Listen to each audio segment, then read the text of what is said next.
Hey guys, it's Caden. Welcome to another episode of Get Prepped Podcast, where we talk with voice actors, nonprofit leaders, and business owners that are going to be in the new game, Get Prepped. Today we have an individual who's also known as the VO Quadfather.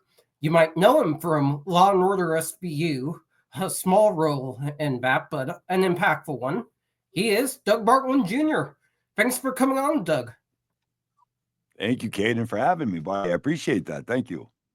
Of course. My first question for you is, how did you get into voice acting? How did I get into voice acting? I was a radio guy back in 2010, 2011. I had a choice. I was going to go into doing my bachelor's or pursue radio, and I did radio. Tried to have my own show, with the disability and stuff. That's how the Quadfather name came to be, was radio.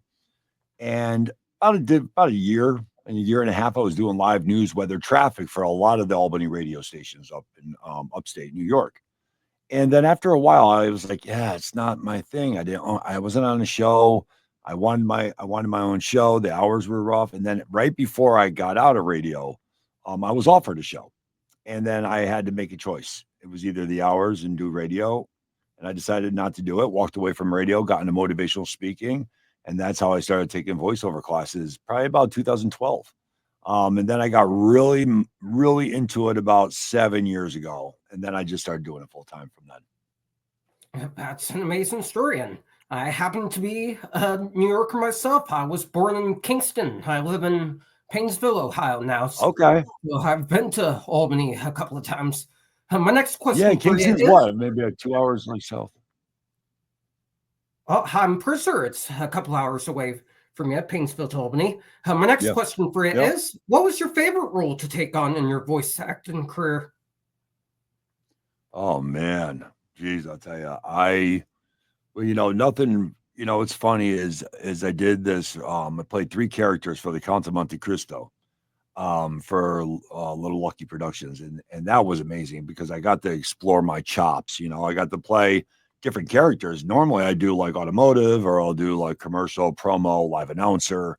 But the cartoon and the kind of like the accent thing was always something that I really wanted to do. I practiced with it, but I never was really trained into character and video game. And then not until maybe about 3 or 4 years over the last 3 or 4 years, I've gotten more into the character and video game. But I really loved doing the automotive spots. I loved doing the commercial spots, but then fell in love with promo. So I loved doing that to explore the character side. But really, I love promo. I love TV narration. That's really kind of like where I like to hone in on, with the deep vibrato and the baritone and the bass kind of thing. And live announcing is always a genre that I like to follow too.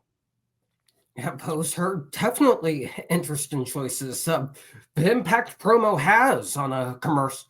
So the voice actor behind that is extremely impactful on a brand. One of my personal favorite commercials is some of the old KFC commercials with the catchy voiceover jingle.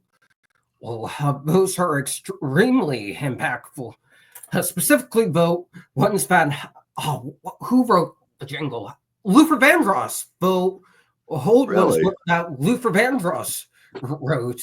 I think it was "It's so nice to feel so good about a meal." Those ones, you know what I'm talking about, right?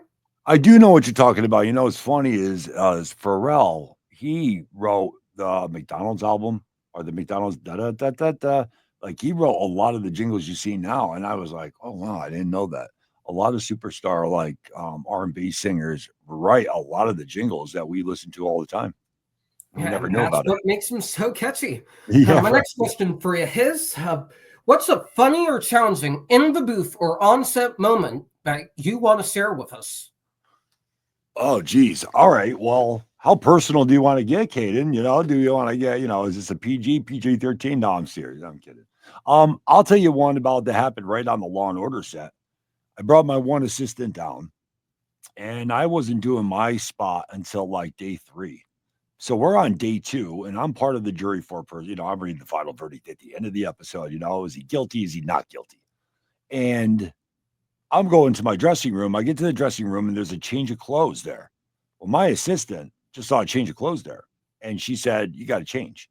Me not thinking twice about it, I go to change. I go onto the set, and they're like, jury for person number 3. And then another jury for person.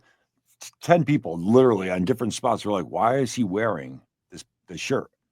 Come to find out, that was for the day that I was going to be filming for. And they just wanted it in my dressing room to make sure it fit, not to wear. So I had to hold up the whole production. Everybody had to go back into the dressing rooms for me to go back into my room, get changed, to come back on the set to sit in there. So needless to say, you don't get changed until somebody in charge tells you to change. So that was the one thing that I learned. I kind of learned on spot, on the job training, burned by fire, I guess, so never again is that going to happen. Yeah, you got to have a good personality, Caden. You got to go with the flow, right?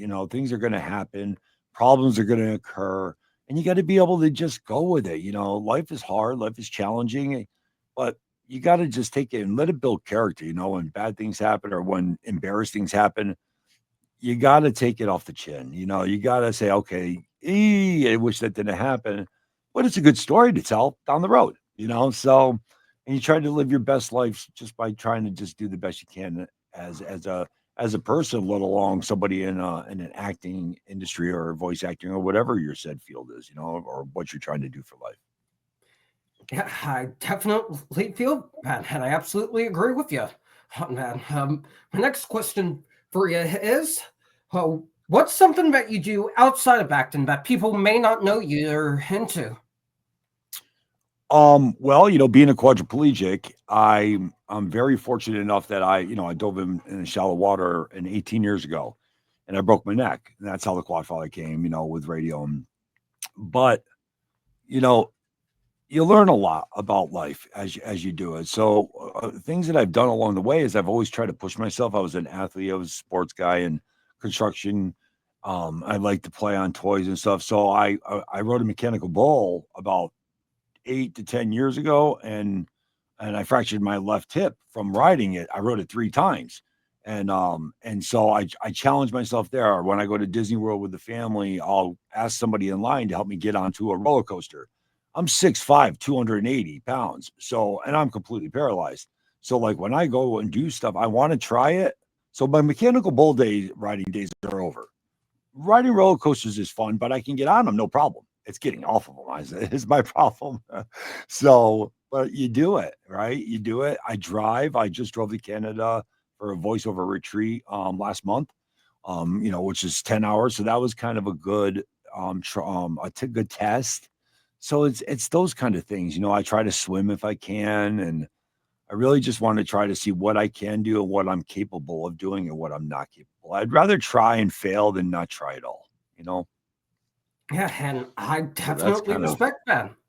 I really do. As an autistic person myself, I definitely feel that. But what's something that's really crazy, Kate, and when I go and fly, when I fly to like go to voiceover conferences like in LA or in Atlanta, I have to get picked up, to get put on a chair, to get tied on, to get wheeled into the airplane, to get picked up, to put on there.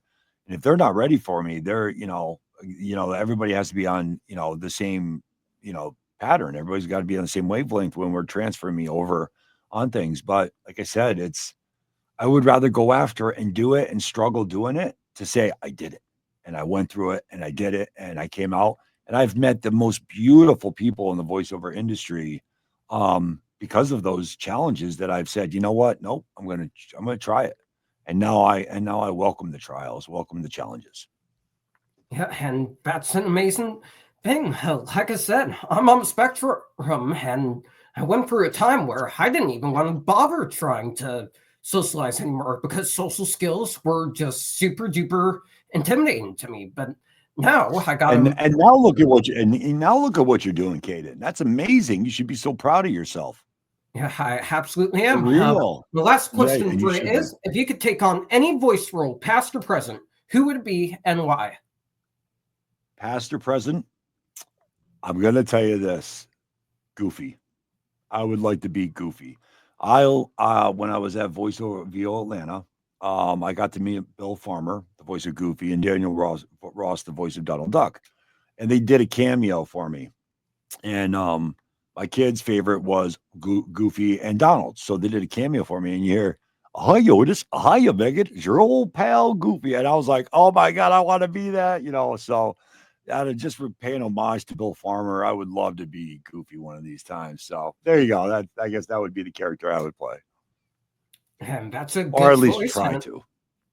Yeah, it's a good choice. And that's a very on-spot Goofy impression, so you would definitely get the role. Anyways, that's going to do it for this episode, guys. Thank you so much to Doug for coming on and sharing his story. If you guys want to see more amazing interviews with those involved in Get Prepped, be sure to like, comment, and subscribe to the Get Prepped channel. And to learn more about the game, scan the QR code here. Thank you guys so much for watching, and we'll see you in the next one.